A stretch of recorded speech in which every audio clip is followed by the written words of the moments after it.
A música que vocês conheceram hoje, Flor no Umbral, é referência à obra de Augusto César Neto, Umbral, Doloroso Estágio. Essa música vocês encontram no canal Novas para os Espíritos. Quem está conosco hoje é a nossa irmã Luísa.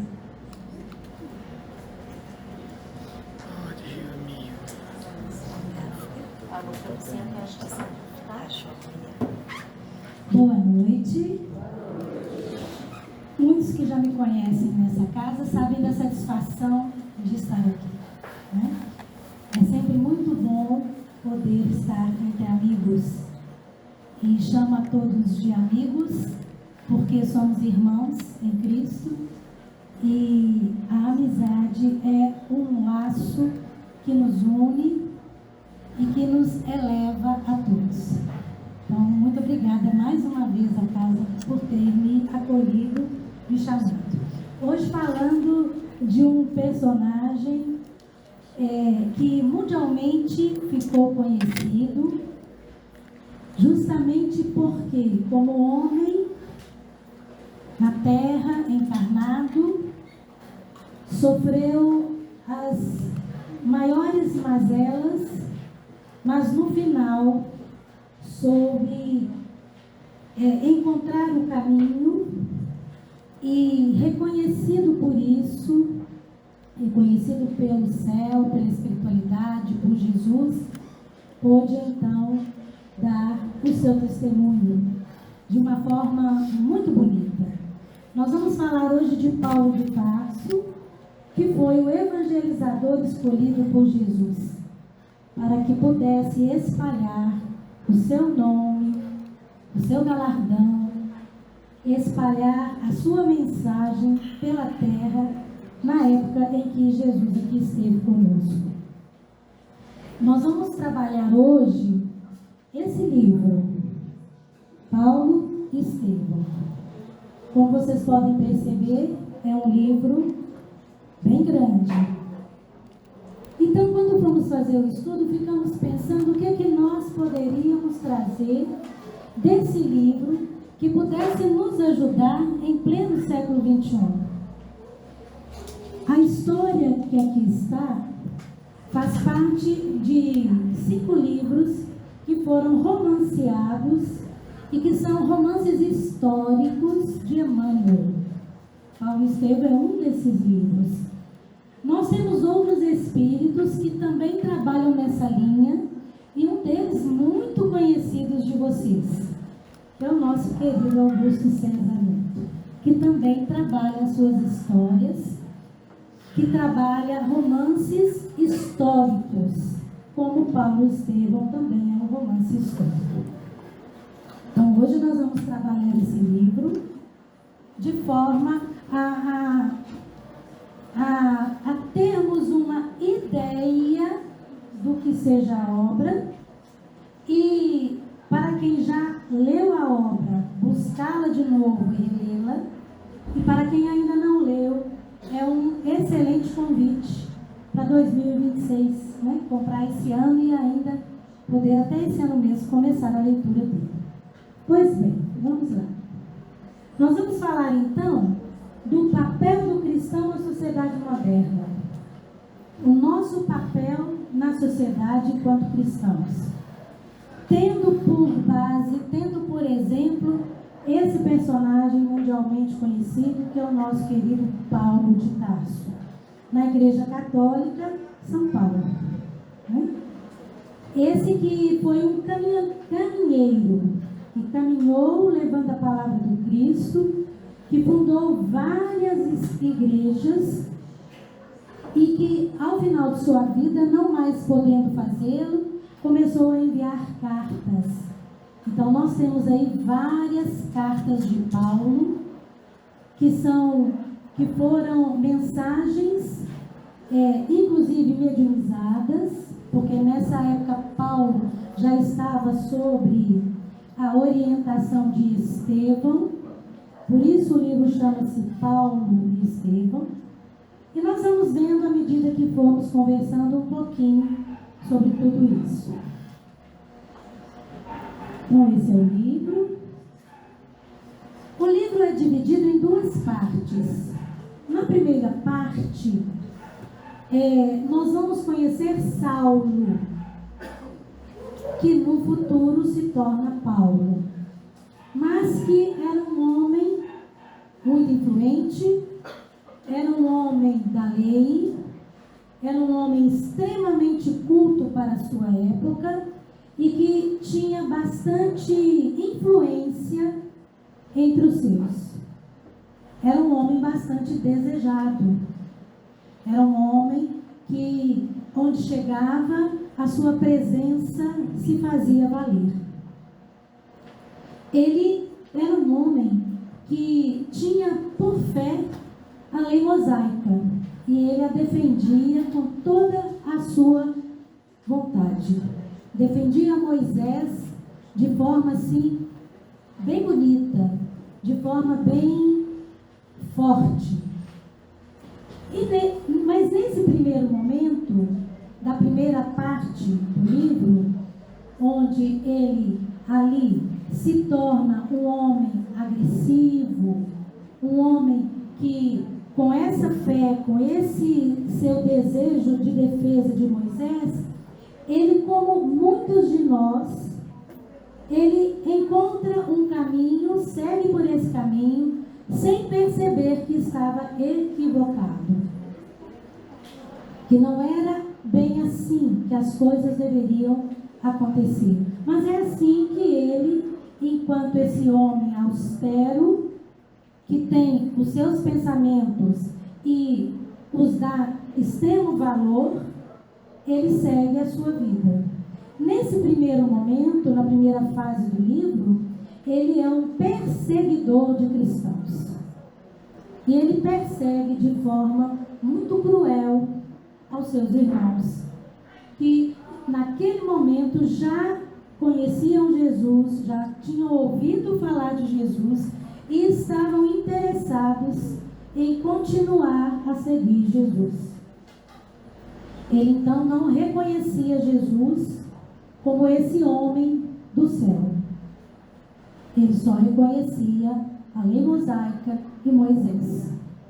Pois bem, nesse primeiro momento onde ele é perseguidor, ele acaba perseguindo Estevão, que era Gesiel, irmão de Abigail, de uma família distinta, porém pobre, e que, no decorrer do livro, a gente pode perceber, eram extremamente fiéis a Deus, aquele Deus único, e a Jesus. Eles já tinham o entendimento do Cristo, já sabiam que o caminho a ser seguido seria o caminho junto ao Cristo. Mas o nosso companheiro, Saulo, não sabia disso. E ele se apaixona por Abigail, que por muitos momentos tenta levá-lo para o caminho do que é correto, mas que ele ainda tem seus pensamentos deturpados e continua firme na sua missão de perseguir os cristãos. Pois bem, essa é a primeira parte do livro. Ela é muito bonita e ela se dá de forma assim, bem emocionada, né? É muito bonito realmente a primeira parte do livro. Mas como nós tínhamos apenas agora 50 minutos, nós pensamos então em trabalhar com esse Saulo que um dia se encontra com Jesus a caminho de Damasco, indo perseguir um cristão, que é o nosso companheiro Ananias. E é neste caminho onde ele encontra com Jesus, naquele momento ali é que tudo se transforma na cabeça dele. Não de uma forma 100%.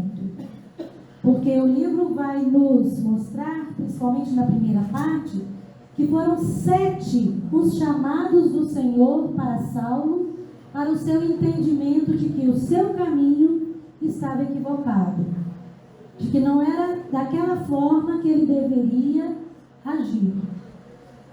Então foi preciso que o próprio Cristo viesse dar a ele um alerta, viesse conversar com com Saulo ali, naquele momento. Então ele encontra a caminho de Damasco com Jesus. Jesus vai falar com ele o seguinte: ao se deparar no chão, porque mediante a luz que ofusca as vistas de Paulo, ele fica meio que cego, sem enxergar nada, apenas aquela luz, que era a luz que resplandece de Jesus. Ele pergunta a Jesus: Senhor, o que quereis que eu faça? Porque naquele momento, naquele exato momento, tudo aquilo que todos os companheiros que já tinham passado pela vida de Saulo haviam falado com ele sobre o Cristo, vem à tona ao seu pensamento. E ele fala: Senhor, o que queres que eu faça? Ele entende naquele momento, ele tem um entendimento do seu erro, do seu equívoco. Então ele pede a Jesus essa ajuda. E Jesus diz: levanta-te, Saulo, entra na cidade e lá te será dito o que convém fazer. Então Jesus não dá a ele a resposta do que fazer. E isso para nós hoje é muito claro. Porque quando nós estamos com uma dificuldade, nós pedimos ajuda a Jesus, pedimos ajuda à espiritualidade amiga, pedimos ajuda muitas vezes aos nossos santos protetores. Quando nós buscamos ao alto, buscamos essa ajuda, a ajuda virá. Porém, é preciso que haja um esforço nosso, para que nós possamos entender o que está acontecendo e de quais os mecanismos, as ferramentas nós podemos utilizar para resolver aquela questão que está na nossa vida. Então Jesus não deu nada de graça para Paulo naquele momento, para Saulo, né? Naquele momento. Ele fala: entra na cidade e lá você encontra, você terá a revelação do que fazer. E ao entrar na cidade, ele então se encontra justamente com o seu perseguidor, que foi Ananias. Ananias antes havia conversado também com Jesus e dito a ele: mas Senhor, o Senhor quer que eu vá ajudar justamente aquele que está vindo até a mim para me perseguir, para me matar? E Jesus diz a ele: sim, Ananias, é a esse a quem você vai ajudar. E Ananias então diz a Jesus: pois não, Senhor, assim será feito. E vai até ele na estalagem e busca, e eles têm então a seguinte conversa. Ananias diz: Jesus mandou-me justamente para que tivesses de novo o dom da vista. E então o Saulo diz a ele: vejo, agora vejo, glória ao Redentor de minha alma.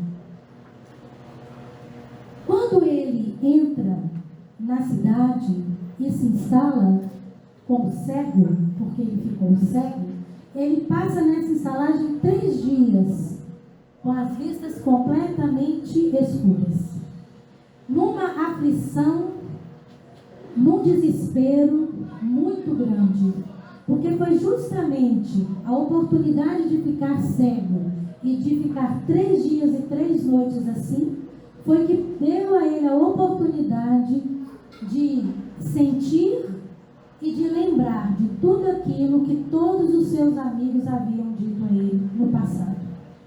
Então, foi a oportunidade que ele teve para que quando Ananias chegasse ali e encontrasse um homem que estava arrependido, que estava sinceramente arrependido do que havia feito e que havia caído em si. Havia tido a oportunidade de pensar em tudo que havia feito e de pedir perdão a Deus por todos os seus malfeitos. Do entendimento de que para proteger Moisés não era necessário então crucificar Jesus, né? Fazendo esse paralelo. Então vamos ver. Ananias então passa sua mão sobre as vistas de Paulo e é muito bonito, né? No livro dizer que caem as escamas. As escamas são aqui tudo aquilo que ele achava, que ele pensava, que ele tinha certeza de que estava certo, e que naquele momento então ele entende que ele precisava refazer o caminho, ele precisava dar a ele próprio uma nova chance de fazer o que era certo, de fazer o que Jesus estava pedindo a ele para que fosse feito. É interessante no livro a gente pensar como que Jesus intuitivamente mostra a ele o seu real propósito, a sua real missão aqui na terra, que era essa de levar a palavra do Senhor a todos os cantos. E ele então precisa de um tempo, né? Um tempo para que ele pudesse refazer as suas ideias e traçar aí um plano para que o seu intento, a sua intenção, os seus objetivos pudessem ser cumpridos, né? Hoje em dia, nós temos no setor da educação os 4 pilares da educação, que são os aprender, né?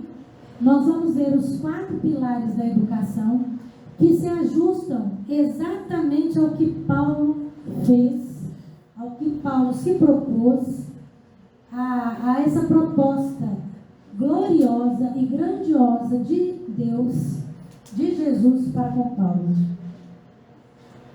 Na vida, todos nós temos propósitos, temos objetivos, temos uma missão. Não no sentido de missionário, enquanto Chico Xavier, Irmã Dulce, Emmanuel, o nosso glorioso Augusto. Não. A nossa missão, a missão nossa do dia a dia, a nossa missão familiar, a nossa missão profissional, a nossa missão enquanto cidadão de uma sociedade que nós todos aqui sabemos que está bastante adoecida, né? Então, o que a gente pode fazer? Tendo conhecimento desses 4 pilares, nós vamos buscar colocá-los na nossa vida, indiferente da nossa idade, sendo nós ainda mais jovens ou mais idade. Nós vamos buscar trabalhar isso em nós. Então, o primeiro pilar chama-se aprender a conhecer. E olha como que Paulo foi chamado a esse conhecimento. Ele fala para Ananias: Ananias, onde poderei obter o evangelho sagrado? E Ananias fala para ele: Saulo.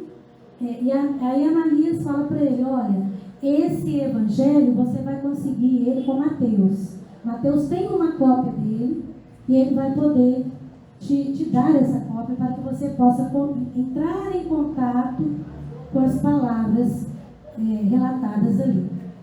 Então Saulo recebeu as anotações, debruçou-se imediatamente sobre os velhos rabiscos e devorava-os com indispensável interesse. Aí a gente traz para a nossa vida, né? Quantos de nós, se não nós todos, ainda temos interesses muito mundanos? Vamos entender o que é isso que eu estou falando. Nós estamos na Terra, nós estamos vivendo a nossa vida carnal. Então a gente tem contato com tudo que os seres humanos na Terra oferecem para nós e nós podemos oferecer para as pessoas. Mas chegou um momento, né, na nossa vida, que nós precisamos ser como Saulo naquele momento ali em que ele conversava com Ananias. O que nós já sabemos, o que nós já conhecemos e o que nós estamos colocando realmente em prática daquilo que nós já sabemos, daquilo que nós já conhecemos. Porque se nós ainda estamos falando muito e praticando pouco, e muitas vezes, se não nós todos, ainda temos muita conversa, a gente fala, a gente explica, a gente orienta, a gente fiscaliza a vida do outro, o outro, sendo ele o filho, o marido, a esposa, o cônjuge, o companheiro, a companheira, o vizinho, o colega de trabalho, o patrão, seja você o patrão. A gente ainda tem muito disso, de falar para o outro o que é que o outro precisa fazer. Sendo que muitas vezes o outro olha para a gente e fala assim, ih, é muito discurso, mas é pouca prática, pouco exercício. Que eu não vejo nem ele, nem ela fazendo isso. Na hora H de dar o testemunho, faz diferente, faz de acordo com o interesse pessoal. Então, Paulo, naquele momento, ele se entrega. Tanto que ele fala, ele se debruça sobre os velhos abismos e devora-os com indispensável interesse. Isso é o que hoje nós precisamos fazer.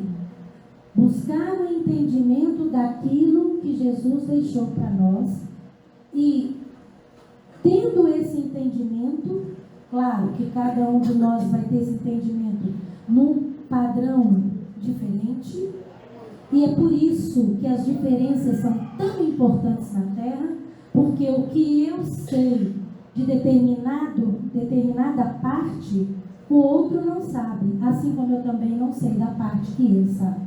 Então a gente pode trocar, a gente pode dialogar, conversar. Eu dou de mim para o outro doa o que ele tem para mim.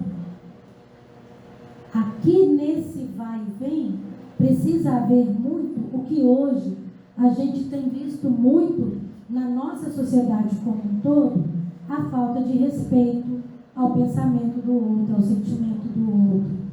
Né? Eu posso não concordar com o outro, posso já estar num patamar em que eu já entendi algumas coisas, já tenho algumas convicções, os meus valores e os meus princípios são outros, diferentes do dele, mas nós precisamos entender que todos nós estamos num degrau dessa vida. Muitos de nós no mesmo degrau, outros abaixo. Não no sentido de inferioridade, gente. Preste atenção. Não é disso que nós estamos falando. Não é de olhar para baixo e falar, tadinho, né? Não sabe nada. Não, é de olhar para esse irmão com respeito e falar, vem buscá-lo. Através do nosso exemplo e através da nossa conversa, do nosso diálogo, daquilo que a gente realmente está praticando.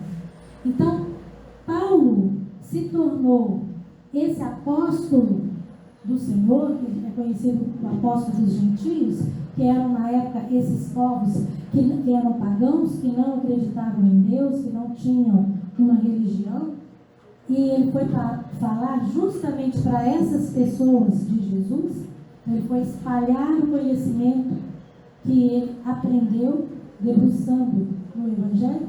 Ele busca essas pessoas e começa a conversar com elas. Já que, quando ele se desdobra para esse conhecimento, os seus, aqueles que eram como ele era, né, um homem da lei, essas pessoas o descartam, o renegam, não querem mais a companhia dele. Então ele realmente entende que a missão dele é falar para aqueles que ainda não tinham entendimento de Jesus. E ele então abraça a missão e o faz muito bem. Olha o que Ananias fala para Saulo. O Senhor conferiu-te a tarefa de semeador. Tens muito boa vontade, mas que faz um homem recebendo encargos dessa natureza? Antes de tudo, procura juntar as sementes no seu mealheiro particular, para que o esforço seja profícuo. Além do mais, tudo que é de Deus reclama grande paz e compreensão. E isso é muito interessante, porque é muito parecido conosco quando nós estamos no início da nossa jornada espírita. Quem está aqui ainda assim, novo de espiritismo, tem uma sede enorme de convencer, de contar, de falar para aquele que ainda não conhece o Espiritismo, de como que a doutrina é maravilhosa, de como que a doutrina é consoladora, de como que ela esclarece fatos reais da nossa vida, de como que a gente começa a deslumbrar e a entender e a reconhecer que determinadas coisas que a gente vinha fazendo não são mais pertinentes que nós continuemos fazendo. O Saulo, ainda nem Paulo, ele estava nessa sede, ele queria contar para todo mundo, espalhar para todo mundo. E aí Ananias falou: calma, recolha-te. E ele então segue os conselhos de Ananias e passa 3 anos recolhidos no deserto de Dan. A gente vai falar disso, se não me engano, na próxima tela. Esse recolhimento, ele é extremamente simbólico para nós hoje, em pleno século XXI. Porque muitas vezes o outro nos diz as verdades dele e nós então, ofendidos, chateados e extremamente, muitas vezes orgulhosos, nós queremos então falar a nossa verdade para o outro. E muitas vezes é hora de calar, de silenciar, de esperar, de jogar a semente. Muitas vezes de falar alguma coisa, mas não ser enfático, não ser aquela pessoa que é a detentora da verdade, porque o outro já se colocou nessa posição. E nós não vamos conseguir, naquele momento, fazer com que ele pense, repense, reflita de forma mais calma, né? De forma compreensiva. Então ele entende o recado de Ananias para ele e ele se recusa. Ele busca esse deserto para que ele possa, esse deserto aqui também é extremamente simbólico. Para além do deserto físico para o qual ele foi, esse deserto interior, de que ele vai pensar a sua vida, de que ele vai entender o porquê que ele fez tudo aquilo, onde foi que ele se equivocou, em que parte ele se equivocou. A gente não vai nem usar o termo errou, a gente vai ver isso também. Ananias diz: para receber uma tarefa do céu, Davi conviveu com a natureza, apacentando rebanhos, para desbravar as estradas do Senhor, do Salvador. João Batista meditou muito tempo nos ásperos desertos da Judéia. Então ele dá a ele a exemplo de João Batista, que também precisou de um tempo para o entendimento do que o Senhor queria dele. E nós também precisamos desse tempo. O que será que Jesus quer de nós? Será que Deus tem para nós, tem proposto para nós? Será que o que está aí estabelecido na nossa vida e que muitas vezes a gente não quer? Eu não quero isso, eu queria uma outra forma de viver, não era essa que eu queria. E aí a gente para e pensa, nesse momento a gente precisa desse entendimento. E esse entendimento só virá se nós nos dermos a oportunidade de silenciar, de calar, de buscar um pouco de paz. Hoje nós temos nosso recurso, uma coisa que está muito em voga e pode ser que muita gente ainda não conheça, ou que não pratique, conheça, mas não pratique, que é a meditação. Que é se dar uns minutos durante as 24 horas de um dia, se dar uns minutos de ficar em silêncio. E de que deixar os pensamentos corram, para que a gente possa escutar aquilo que realmente a gente está precisando ouvir. E que muitas vezes seremos nós mesmos que vamos falar para nós. Outras seremos inspirados pela espiritualidade amiga. E por que não, como os nossos irmãos evangélicos dizem ter a prática de ouvir o Espírito Santo, de ouvir esse Espírito que vem até nós e que nos inspira, que nos dá essa inspiração. Mas nessa vida corrida nossa, que a gente vem com ela por aí, e nós todos estamos nessa toada, fica muito difícil escutar alguma coisa, buscar o entendimento daquilo que às vezes um vizinho falou, porque ele foi inspirado para te falar, um chefe falou, um colega de trabalho falou, a esposa falou, uma criança falou. Mamãe dizia, escuta os mais novos. Eles também têm muito para ensinar para a gente. Porque somos todos espíritos.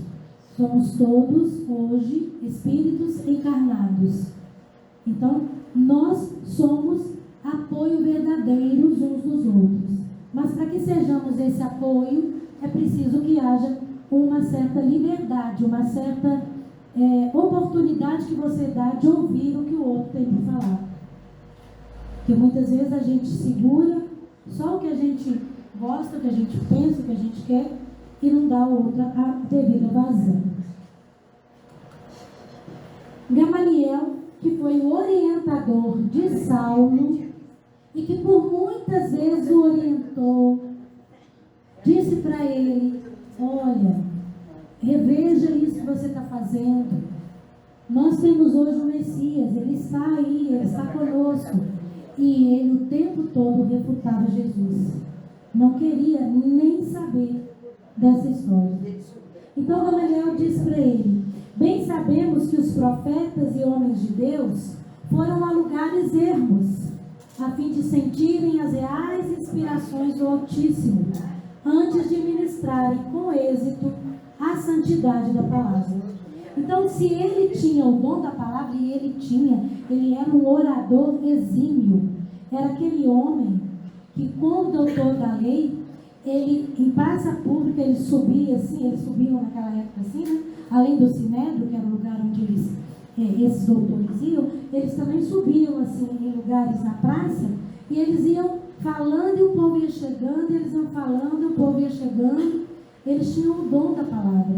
Então, ele fala Gamaliel fala com ele, olha, aproveita esse dom que Deus te deu e vai refletir, vai pensar.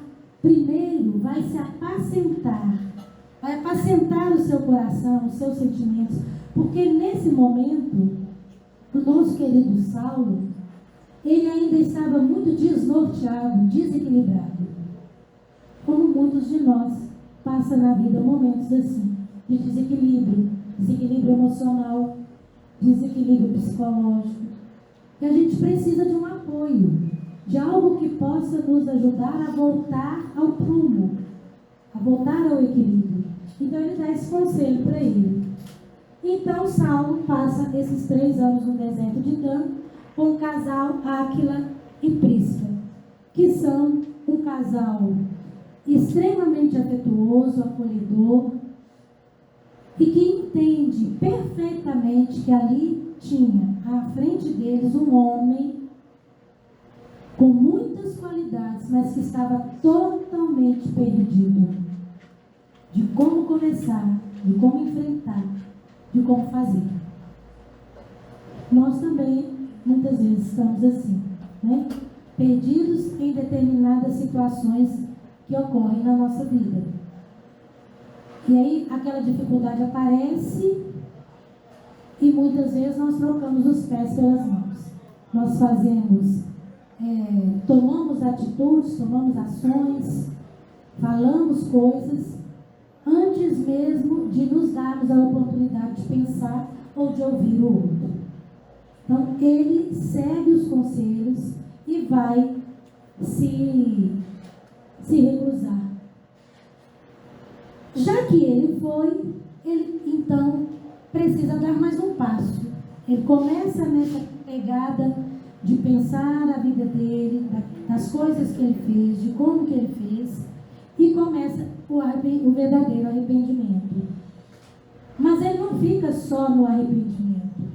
Ele se arrepende e pensa em como que ele vai poder ajudar Jesus a resolver as questões que são dele mesmo, né? Dali para frente, ele vai ter que tomar algumas atitudes.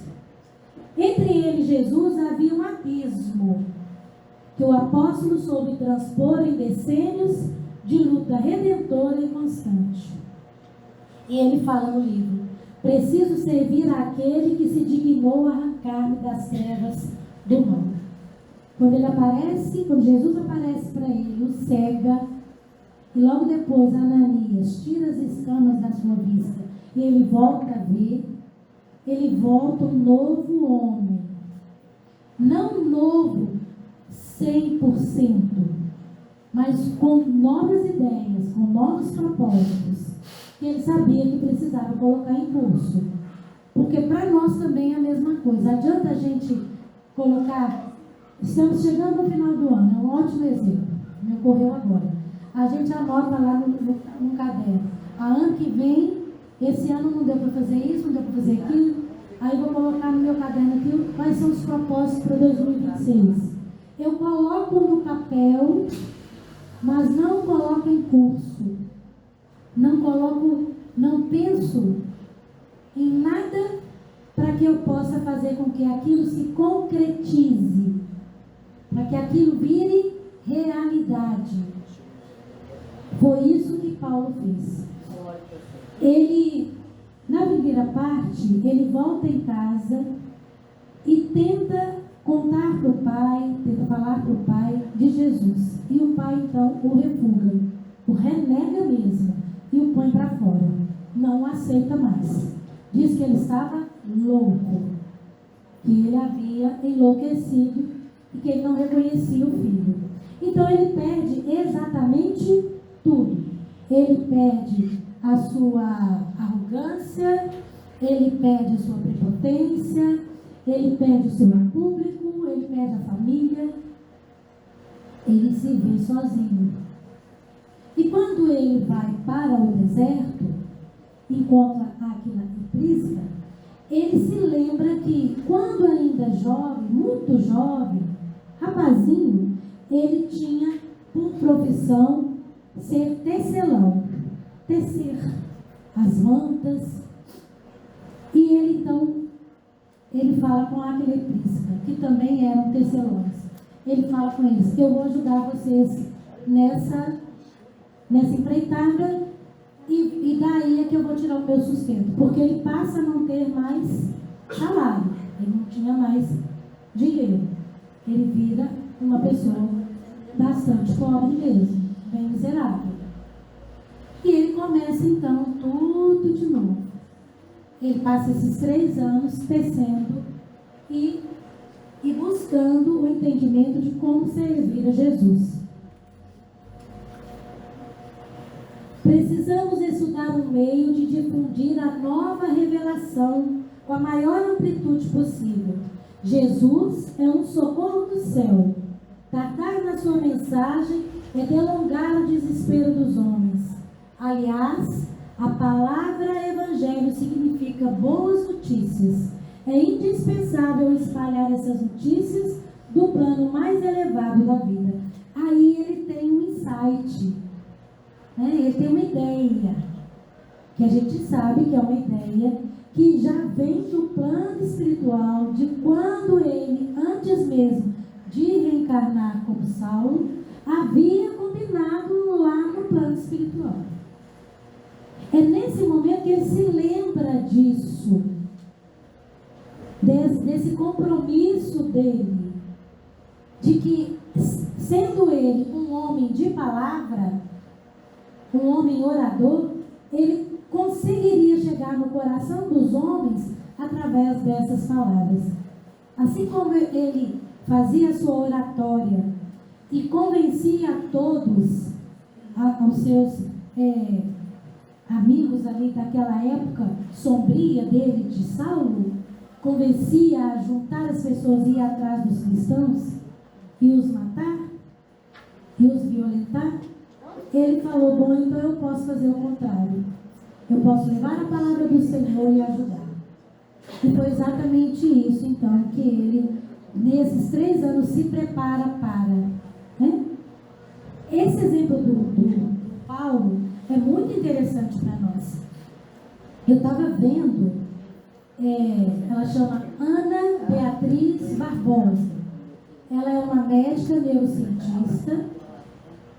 A gente encontra os estúdios dela, né, o podcast dela na internet, e ela fala disso para nós, de que se nós estamos interessados no assunto, o que a gente precisa fazer sobre o assunto? Pesquisar, ir a loco, buscar, o entendimento de quem já tem mais experiência que nós. Pois bem, a Ana Beatriz, ela fala para nós que a gente precisa estudar.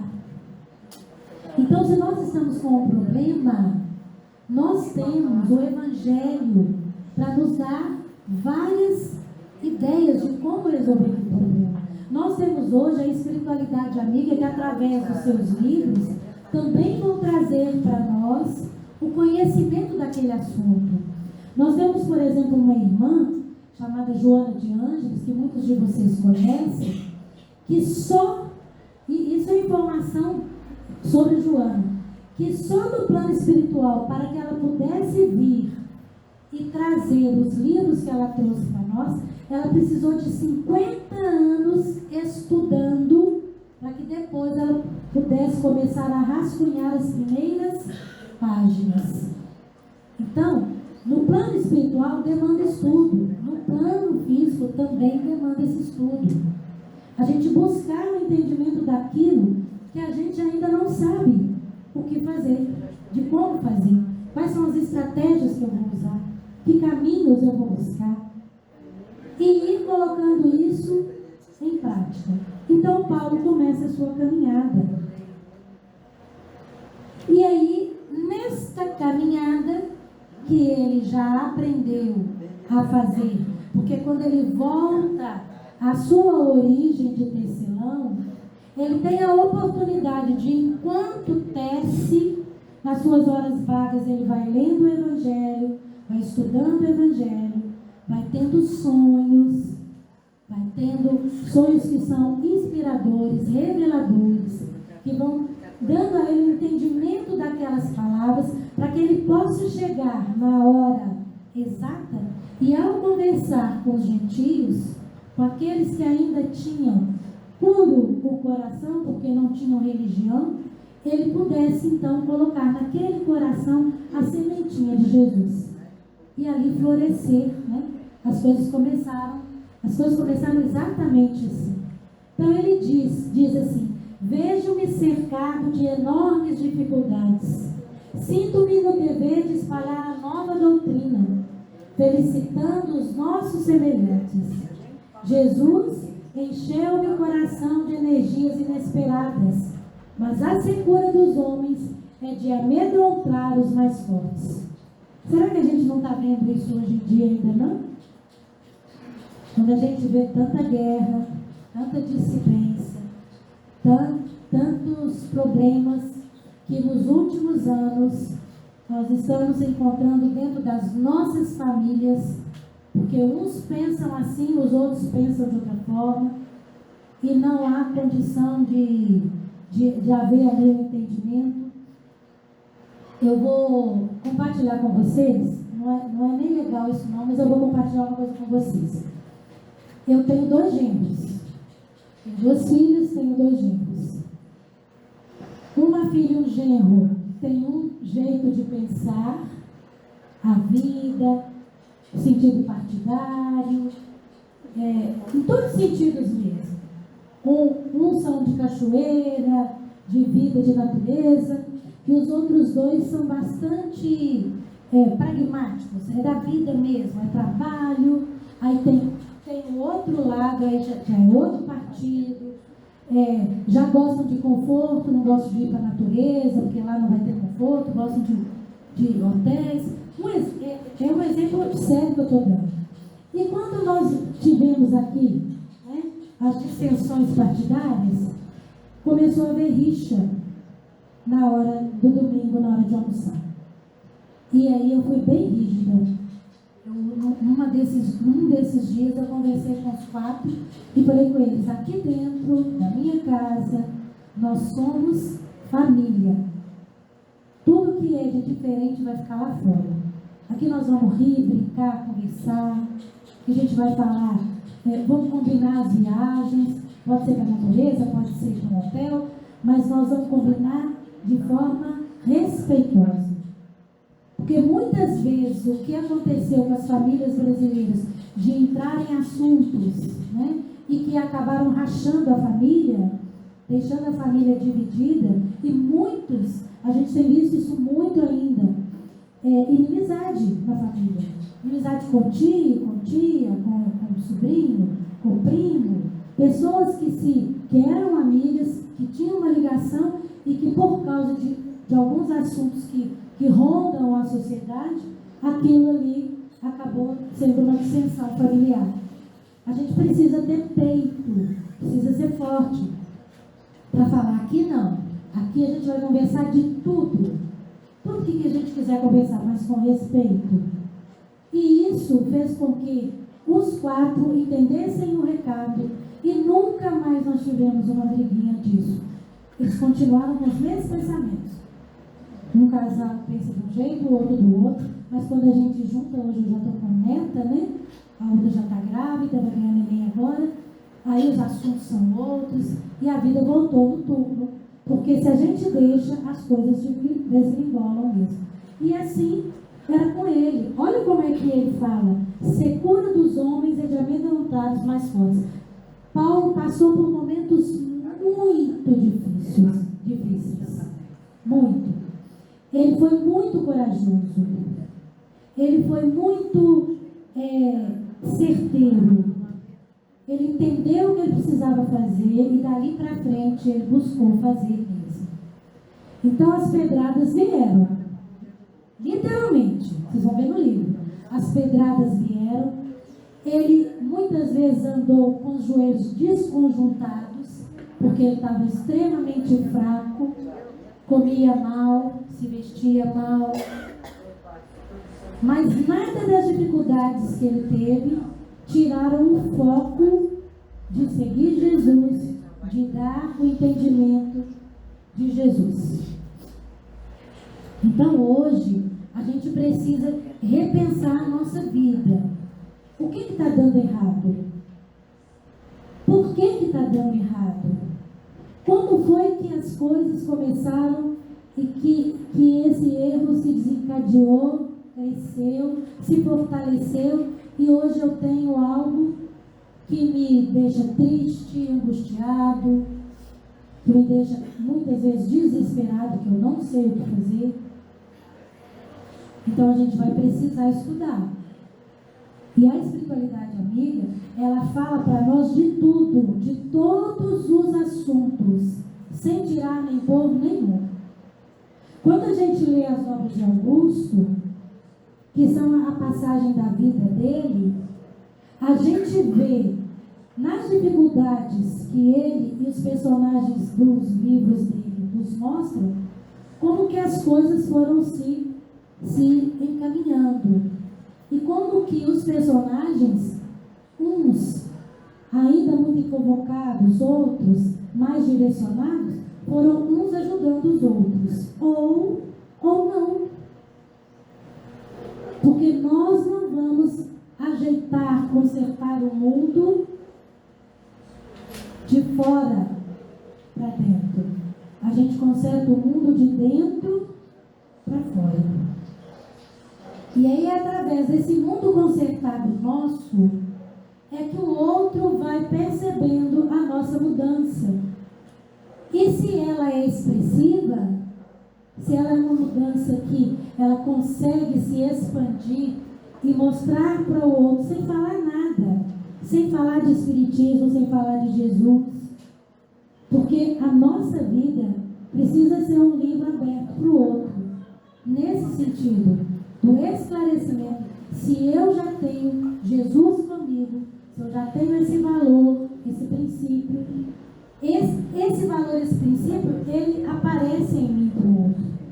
E o outro fala: olha, mudou. Mudou por quê? Mudou como? E muitas pessoas que são amados, nossos amados, vêm conosco. A gente consegue buscar essa pessoa para junto de nós. Aprender a conviver ainda. Paulo negou-se a si mesmo, arrependeu-se, tomou a cruz e seguiu o Cristo até o fim de suas tarefas materiais. Entre perseguições, enfermidades, apodos, zombarias, desilusões, deserções, pedradas, mortes e encarceramentos, Paulo de Tarso foi um homem intrépido e sincero, caminhando entre as sombras do mundo, ao encontro do Mestre, que se fizeram ouvir nas encruzilhadas da sua vida. Então, dali para frente, nada mais foi empecilho para ele. Jogam pedra, ele se machuca, se levanta, busca o refazimento físico, no refazimento espiritual, na força que o próprio Jesus dá para nós. Então, quando a gente está com esse joelho desconjuntado, que Paulo teve por ele muitas vezes, a espiritualidade desse livro nos conta que ele caminhou durante os 30 anos 3.500 quilômetros. Pode parecer pouco, mas vocês imaginam naquela época que ele não tinha nem um burrinho para colocar ele em cima do lombo, era tudo a pé. E as cartas de Paulo e as viagens de Paulo, que a gente consegue na internet, os mapas, é tudo muito bacana, você consegue ver os caminhos que ele fez. E muitas vezes ele ficava preso entre uma cidade e outra, porque nevava.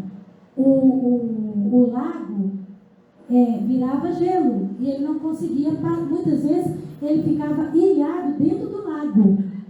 E ali faltava alimentação, ali faltava de tudo para ele, e nem assim ele desistiu. Ele não desistiu mais. Por isso ele foi intrépido, ele foi certeiro, ele buscou o alvo e ele acertou esse alvo. Esse alvo a gente viu no último estudo que a gente fez, que é Jesus. Esse alvo é Jesus. Então a gente precisa estar, sim, fazendo essa prática, essa tentativa de pegar a flecha, disparar a flecha, e para que ela, cada vez mais, ela possa ir se aproximando desse alvo, se aproximando dos exemplos que Jesus nos deu, de sermos cada vez mais fortes, mais sinceros naquilo que a gente quer. Deixa eu ver se eu passei por isso. Não. Aprender a ser. A autoeducação, na ausência dos recursos da época, ensinara-lhe a alma ansiosa o segredo sublime de se entregar ao Cristo para repousar em seus braços misericordiosos e invisíveis, desde que se consagrar ao Mestre de alma e coração. Os remorsos, as dores, as dificuldades, como se afastaram do seu espírito. Recebia todo o trabalho como um bem, toda necessidade como elemento de ensino. Então, olha só, quando a gente se aproxima de Jesus, Jesus se aproxima de nós. Porque quem se afasta de Jesus somos nós.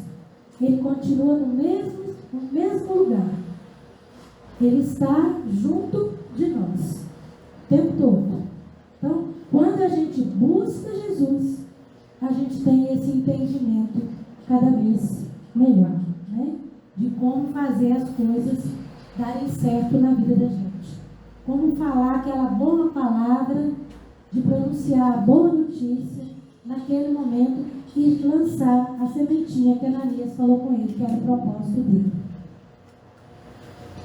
Estevão para Saulo em sonho. Saulo, não te detenhas no passado. Quem haverá no mundo isento de erros?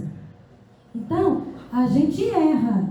Todos nós erramos.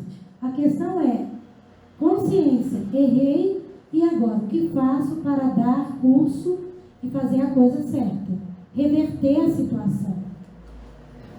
Então nós temos aí Abigail, que foi o grande amor de Paulo, que fala para ele, né? Ele pergunta, o que fazer para adquirir a compreensão perfeita dos desígnios do Cristo? Ela fala, ama. Como fazer para que a alma alcançasse tão elevada expressão de esforço com Jesus Cristo? Trabalha.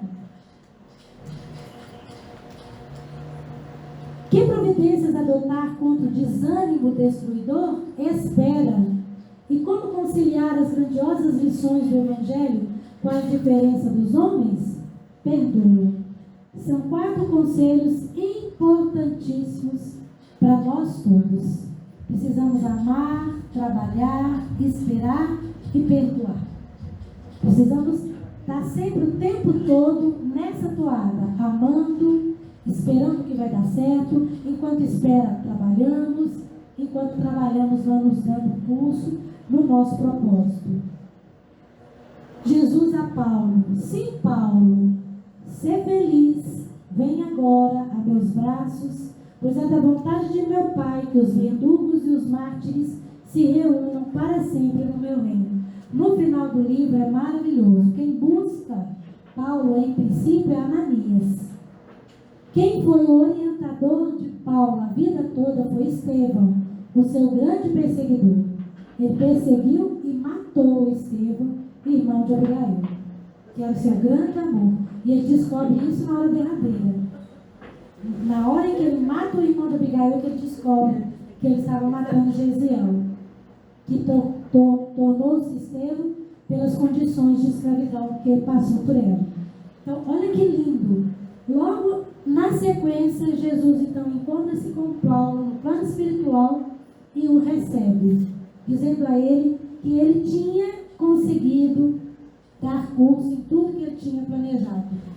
Ele foi certeiro realmente. E aí a gente para e pensa no que nós queremos para 2026. Tenho certeza que todos nós aqui queremos momentos felizes, momentos de muito trabalho, de muita realização, recheados de coisas gostosas que nós possamos passar com os nossos amados, com os nossos entes queridos. E isso é maravilhoso. Todos nós queremos isso para nós. Todos nós merecemos isso. Mas a gente vai ver na vida de Paulo que nós precisamos fazer a nossa parte. Que a nossa parte nós não podemos deixar para o outro fazer. Nós não podemos entregar a nossa felicidade na mão do outro e achar que o outro detém essa felicidade.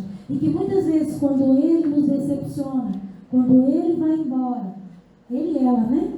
Quando essa pessoa vai embora, quando essa pessoa nos decepciona, a nossa vida acabou. Nós viemos aqui na terra e estamos nessa vida por nós mesmos. Nós precisamos fazer por nós. Precisamos fazer pelos nossos. Mas cada um de nós tem a responsabilidade de si mesmo, assim como foi com Paulo. Então, é a minha gratidão mais uma vez de estar aqui. Desejar a todos um Feliz Natal e um maravilhoso Ano Novo. Feliz mês para todos nós. Viu? Muito obrigada.